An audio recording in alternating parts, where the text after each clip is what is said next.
It is a time to grieve, a time to remember, with the community of Tumbler Ridge gripped by the aftermath of unspeakable tragedy.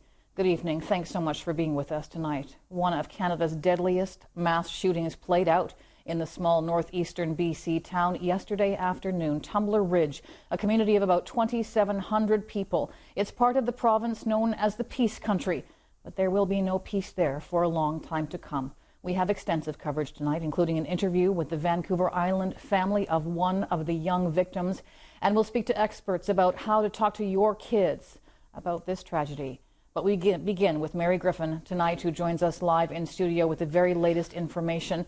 Mary, a surprising press conference from RCMP today. They were much more transparent than many were expecting, answering many of the questions on the minds of so many Canadians. Well, Stacey, that's right. A lot of information from Deputy Commissioner for BC RCMP, Dwayne McDonald. We now know the suspect is 18-year-old Jesse Van Rootselaar, a resident of Tumbler Ridge who died of a self-inflicted gunshot wound. McDonald also said that Van Rootselaar shot and killed 8 people before turning the gun on herself.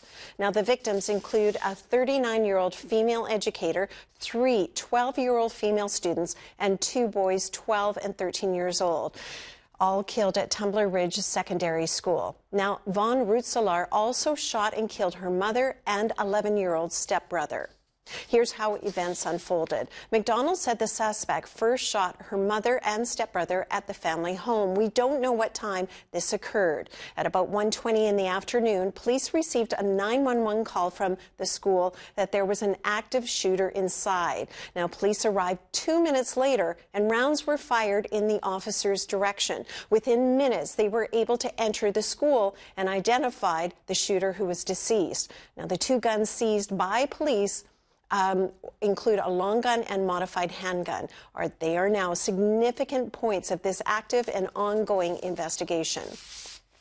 I know the guns are of significant interest to everybody. Part of the reason we haven't identified the specific models of the firearms or ownership is because at this point in time our investigators continue to pursue those leads. We want to make sure that the information we do provide is accurate. We want to ensure that we can identify properly the ownership of the firearms. McDonald says that police have responded to Van Rootselaar's home multiple times over the past several years. On different occasions, Van Rootselaar was apprehended under the Mental Health Act. Police say that at one point, firearms were seized from the home, but the lawful owner of the firearms petitioned to have them returned, and they were. McDonald says that while Van Rootselaar was born male, she began transitioning to female about 6 years ago. She dropped out of school 4 years ago. Now, the RCMP clarified today that while they originally reported 10 victims, they've been since confirmed that one of those victims, believed to be deceased, is actually in hospital. There were 2 victims airlifted to hospital, a 12-year-old girl and 19-year-old woman, both in critical condition. 25 others were treated at the scene and released. Police say they don't have a motive, but it's still very early in the investigation.